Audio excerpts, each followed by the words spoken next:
رب العالمين سب ذرا محبت سے درود پڑھیے اللهم صل على محمد وعلى آل محمد كما صليت على إبراهيم وعلى آل إبراهيم إنك حميد مجيد اللهم بارك على محمد وعلى آل محمد كما باركت على إبراهيم وعلى آل إبراهيم إنك حميد مجيد میرے لیے انتہائی قابل احترام میرے بزرگوں، بھائیوں اور دوستوں، جیسا کہ آپ حضرات کو معلوم ہے کہ میں نے پچھلے جمعہ المبارک کے اندر اگر آپ لوگوں کو یاد ہو تو میں نے آپ کو کچھ درختوں کے متعلق بتایا تھا کہ جو ہم نے اپنے اندر لگانے ہیں اپنی زندگی کے اندر. ان میں سے ایک میں نے بتایا تھا کہ انسان کو چاہیے کہ وہ اگر کمانا چاہتا ہے تو وہ رزق حلال کمائے اور جتنا ہو سکے کوشش یہ کرے کہ وہ حرام کے کاموں سے بچے. اگر وہ حرام کے کاموں سے بچے گا تو اس کو حلال رزق میسر ہوگا، کیونکہ یہ بنیادی چیزیں جو ہیں یہی انسان کو حرام کی کمائی کی طرف لے کے جاتے ہیں. اور دوسری بات جو قابل غور تھی اور تھوڑی سی ادھوری رہ گئی تھی وہ یہ تھی کہ انسان کے اندر خدمت کرنے کا یہ جذبہ ہونا چاہیے.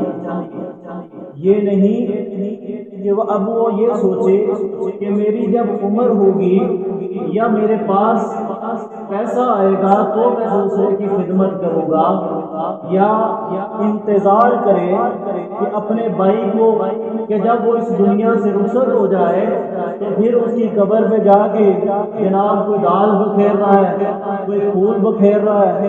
تو زندگی کے اندر ہو سکتا ہے اس نے کبھی اس کو پھول نہ دیا ہو، کبھی اس نے اس کے گھر میں کوئی سالن دال نہ دی ہو کہ جو وہ کھا لے اور کھانے کی وجہ سے اس کو دعا دے دے اور اس کی دعا جو دے اور ایک مسکراہٹ ہی دے دے تو اس کی جنت میں جانے کا ذریعہ بن جائے. تو زندگی کے اندر جو ہے وہ خدمت کرنے کا جذبہ ہونا چاہیے. یہ نہیں کہ اب اس کے مرنے کا انتظار کریں، کیونکہ قیمت ہمارے یہاں پہ مرنے کے بعد بندے کی زیادہ ہو جاتی ہے. قابل غور بات ہے. تو یہ نہیں ہونا چاہیے کہ انسان اب دیکھتا رہے کہ میں اب اس کی خدمت کب کروں گا. اور پھر یہ خدمت کا جذبہ جو ہے وہ اپنے بچوں کے اندر ڈالے. یہ نہیں کہ اب بچے بڑے ہوں گے تو ہی میں ان کو بتاؤں گا، بلکہ ان کے سامنے خدمت کر کے بتائیں. اور جب اپنے بچوں کو مسجد میں لے کے آئیں تو ان کے ہاتھوں میں خود پیسے دیں کہ وہ خود ڈالیں. یہ بھی ایک ذریعہ ہے خدمت کا. اور پھر یہ بھی ہے کہ جب آپ اپنے کسی مامے کی، پھوپھی کی، چاچے کی، کسی کی خدمت بچے سے کروائیں تو اس کے بدلے میں اس کو پیسے نہ دیں، اس کے بدلے میں پیسے نہ دیں.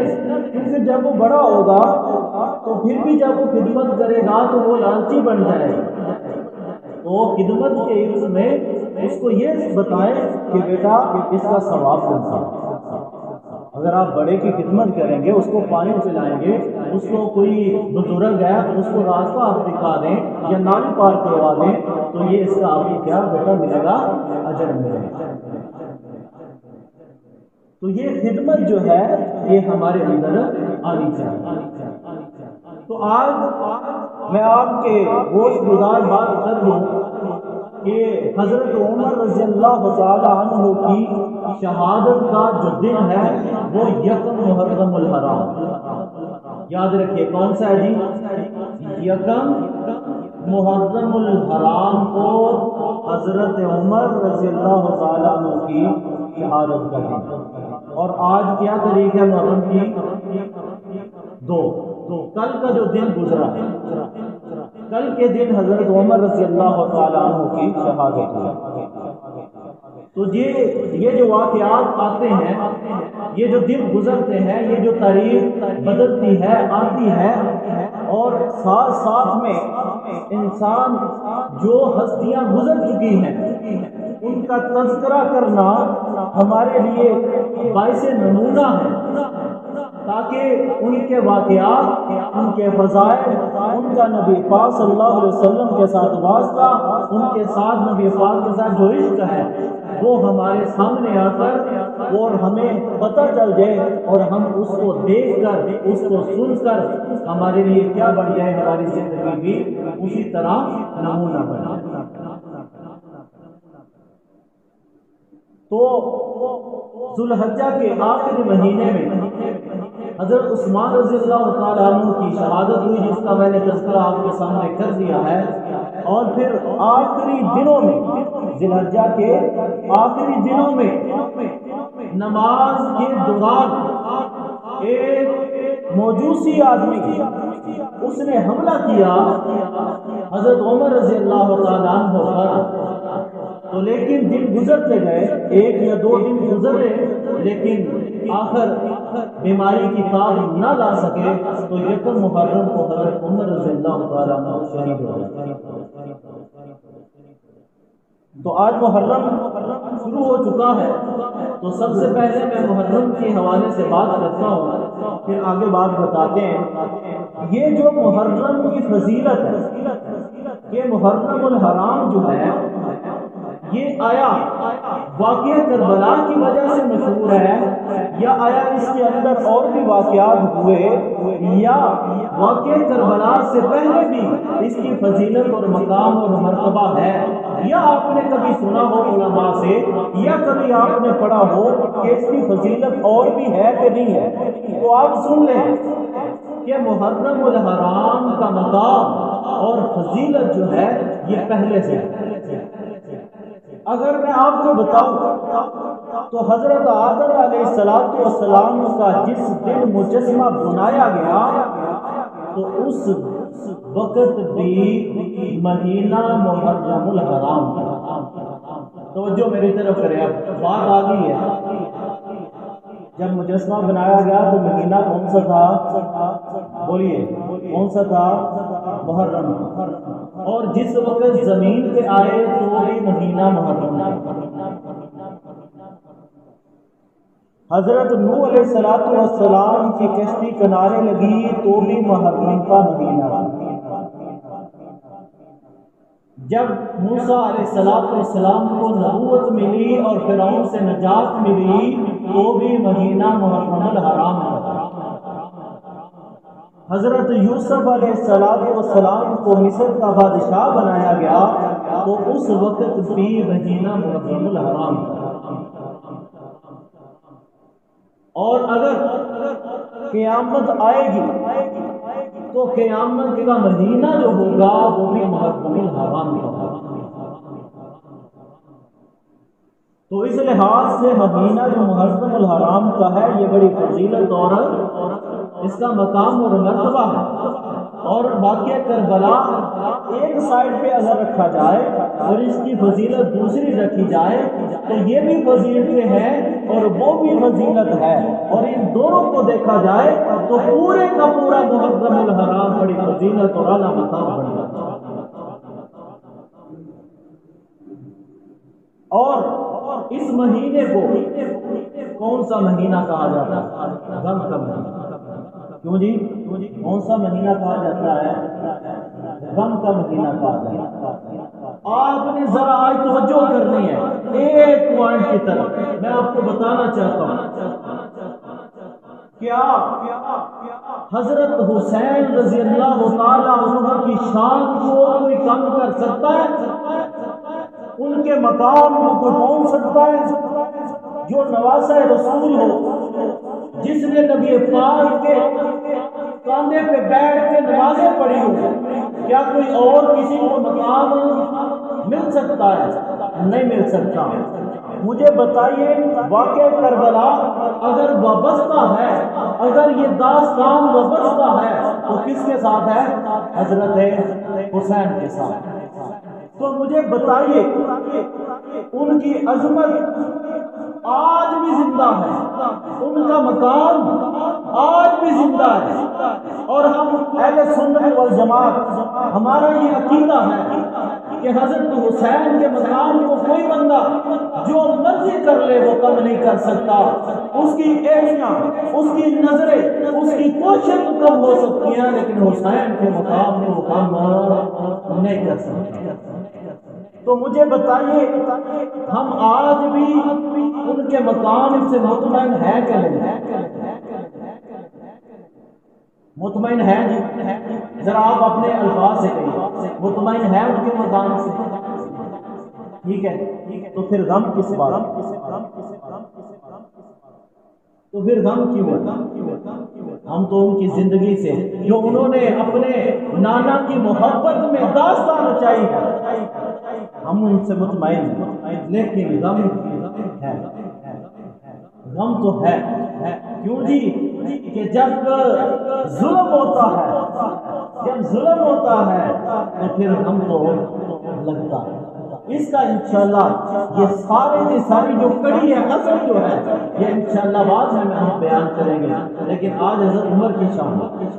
لیکن میرے بھائیوں، بات جو میں کرنا چاہتا ہوں وہ یہ ہے کہ مجھے یہ بتائیے کہ چھریاں مار کے اپنے آپ کو تکلیف دے کے کیا یہ عشق کا اظہار ہے؟ یہ محبت کا اظہار ہے؟ اور نہیں، ہم نے وہ کام کرنا ہے، ہم نے وہ کام کرنا ہے جو ہمیں حسین نے بتایا ہے، جو حسین کے نانا نے بتایا۔ اس دن کیا ہوتا ہے؟ اس دن، جس دن یہ کام ہوتا ہے، نبی پاک صلی اللہ علیہ وسلم مدینے ہجرت کر کے جاتے ہیں، تو دیکھا کہ وہاں کے لوگ جو یہودی ہیں وہ روزہ رکھتے ہیں، تو پوچھتے ہیں وجہ کیا ہے تم روزہ رکھتے ہو؟ کہا کہ اس دن موسیٰ علیہ السلام کو فرعون سے نجات ملی ہے، اس لیے ہم روزہ رکھتے ہیں۔ تو نبی پاک صلی اللہ علیہ وسلم نے فرمایا یہ بات ہے تو صحابہ بات سنو، پھر آپ نے یہ کام کرنا ہے، ہم بھی اپنے میں بھائی کے لیے، موسیٰ کے لیے جو یہ سلسلہ ہے وہ بھی روزہ رکھیں گے، اور ان کی مخالفت میں ہم ایک اور روزہ رکھیں گے، اور انہی کو 9 اور 10 ذی الحجہ، یہ جو 9 اور 10 کا روزہ ہے اسی کو یوم عاشوراء کہا جائے۔ یعنی ہمارا کام یہ ہے کہ 9 اور 10 کو کیا کیا جائے؟ کیا کیا جائے گا؟ روزے رکھے۔ یہ کس کا طریقہ ہے؟ نبی پاک کا طریقہ، روزے رکھے جائیں۔ اب آپ یہ دیکھ لیں کہ ہم روزے رکھتے ہیں یا کیا کرتے ہیں ان دنوں کے اندر۔ میں آپ کو یہ نہیں بتاتا کہ ان دنوں کے اندر کوئی کیا کرتا ہے اور آپ کیا کریں، لیکن میں یہ آپ کو ضرور کہوں گا کہ اگر آپ نے کوئی چیز دینی ہے تو آج بھی دے دیں، کل بھی دے سکتے ہیں، 10 کے بعد بھی دے سکتے ہیں۔ اللہ پاک انسان کے صدقے کو 24 گھنٹے میں قبول کرتا ہے۔ لیکن میں آپ کو یہ بتانا چاہتا ہوں کہ کوئی خاص وقت نہیں ہے، خاص مدت نہیں ہے، اور خاص معیار نہیں ہے، اور خاص مقدار نہیں ہے کہ میں نے اتنی دینی ہے تو قبول ہے۔ اور بھی خرافات ہیں کہ جو ہمارے اندر پائی جاتی ہیں۔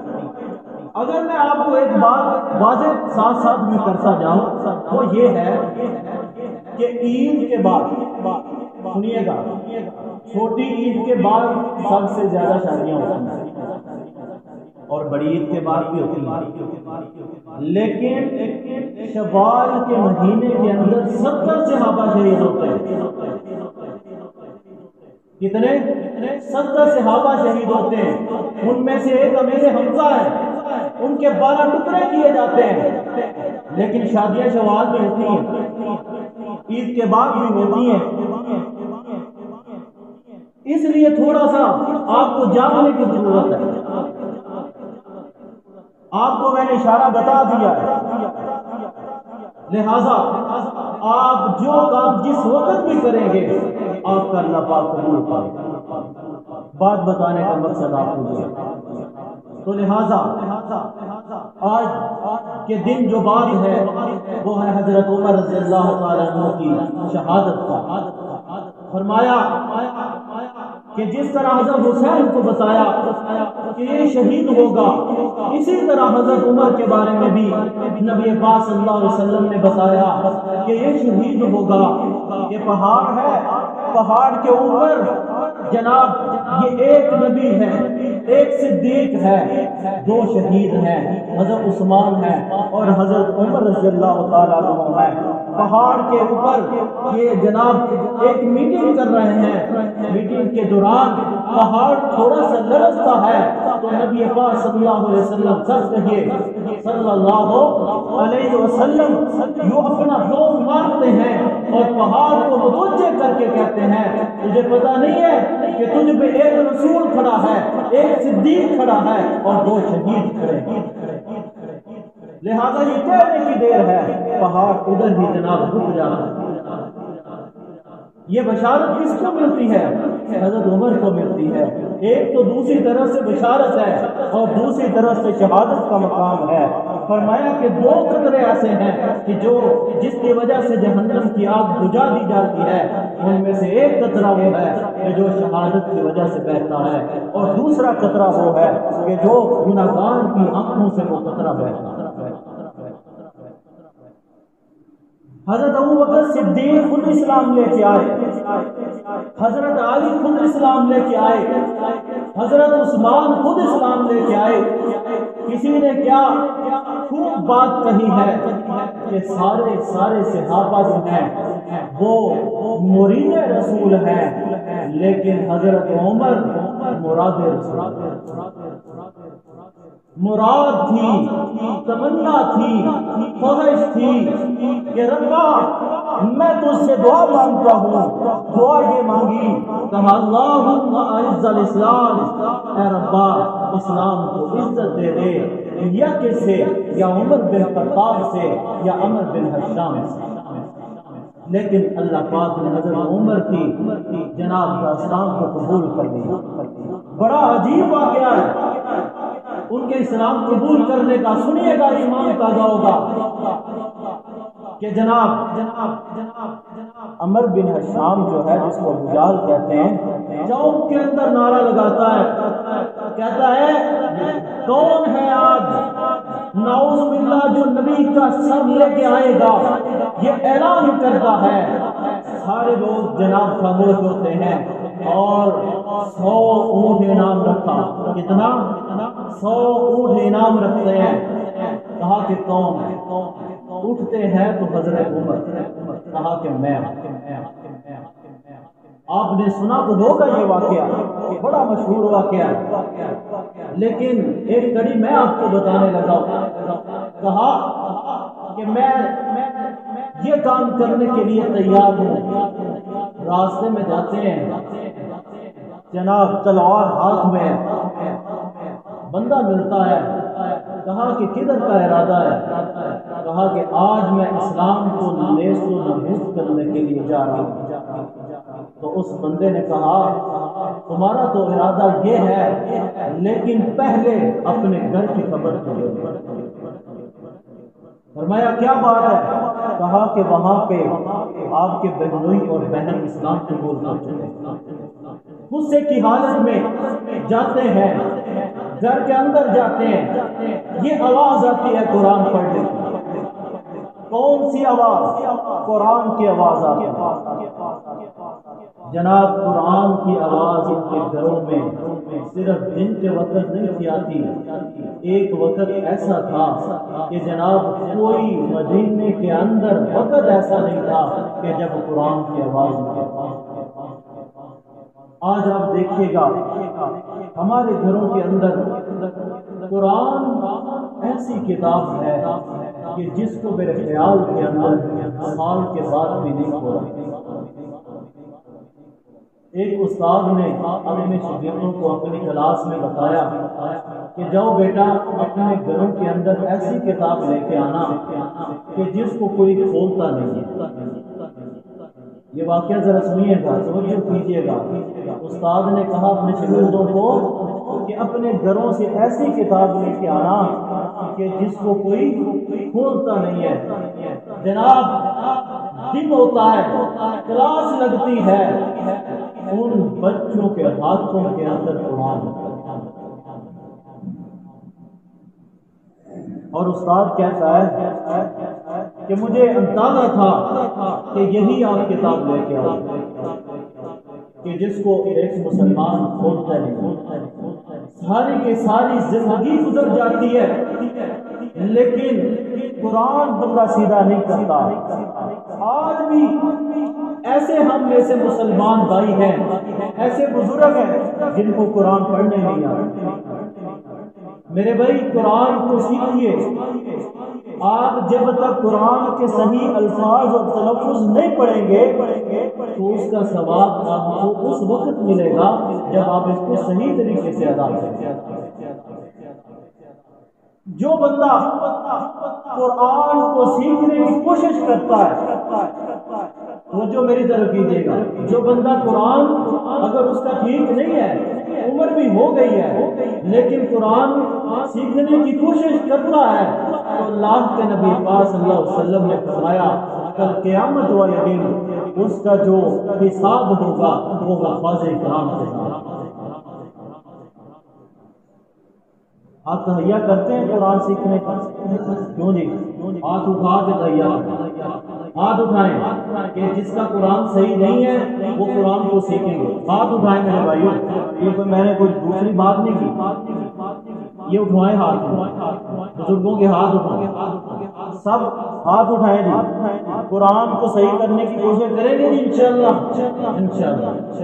دوسرے نمبر پہ جس بندے کو 40 احادیث، جس بندے کو 40 احادیث زبانی یاد ہوں گی، نبی پاک کی احادیث زبانی یاد ہوں گی، کل قیامت والے دن اس کا حساب علماء کے ساتھ۔ تو ارادہ کرتے ہیں یہ بھی سیکھیں گے انشاءاللہ۔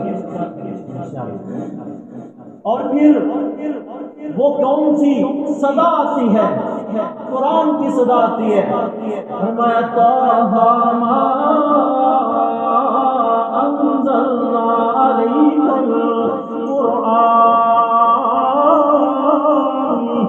سبحان اللہ، کون سی آواز آتی ہے؟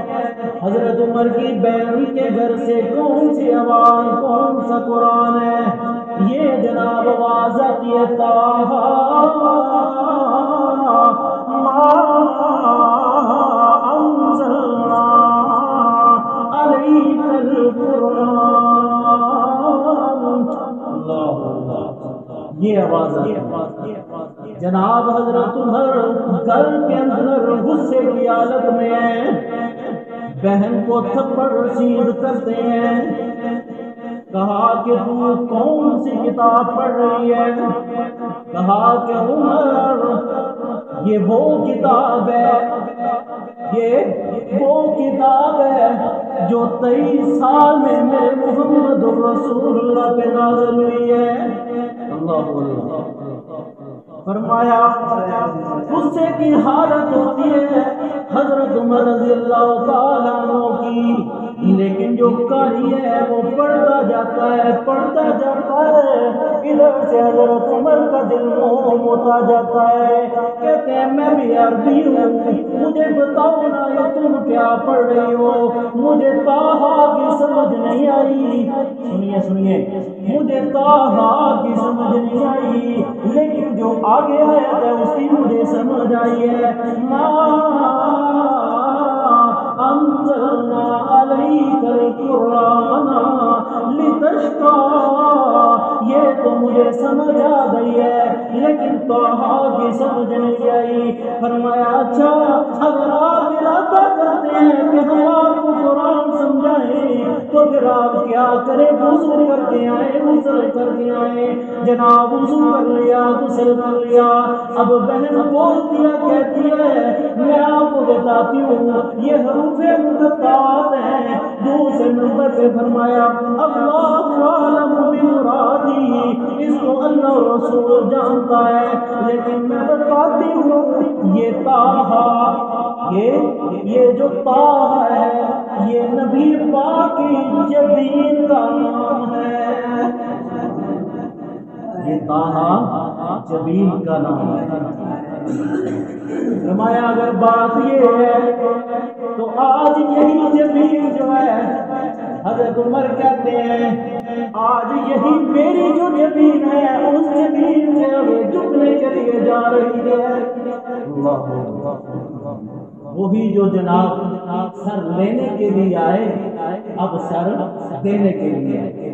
ادھر حضرت عمر رضی اللہ تعالیٰ عنہ آئے نا، دور سے دیکھا حضرت امیر حمزہ نے کہا کہ یا رسول اللہ آج عمر کے جو تیور ہے نا یہ بدلے بدلے لگ رہے ہیں، تو لیکن میں آپ کو بتا دوں، میں آپ کے سامنے ذرا تمنا کرتا ہوں، التجا کرتا ہوں، مجھے روکیے گا نہیں۔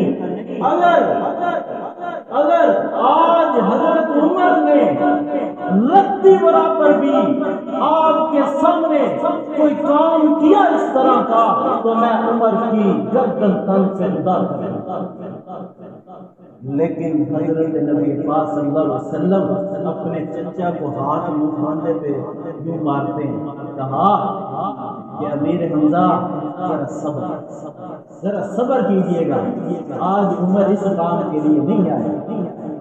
جناب آتے ہیں تو جناب کہا کہ یا رسول اللہ آج میں آپ کے قدموں میں آیا ہوں اور مجھے کلمہ پڑھا۔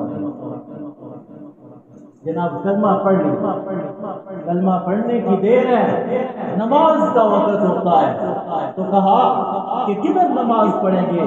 کہا کہ ادھر ہی ہم نماز پڑھتے ہیں، کیونکہ آپ کے جو سردار ہیں وہ ہمیں خانہ کعبہ میں نماز نہیں پڑھنے دیتے۔ تو حضرت عمر فرماتے ہیں یہ دلکار سنیے گا حضرت عمر کی، یہ تاریخی الفاظ سنیے گا، ایسے تو نہیں حضرت عمر کو یہ مقام ملے۔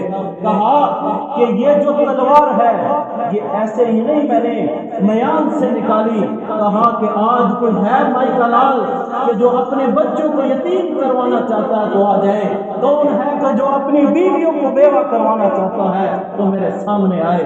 جناب کسی کی ضرورت نہیں ہے، بلال اذان دیتا ہے، جماعت خانہ کعبہ میں ادا کیا۔ یہ ہے حضرت عمر، یکم محرم الحرام کو ان ہستی کی شہادت۔ انشاءاللہ آگے اس کا سلسلہ بیان کریں گے۔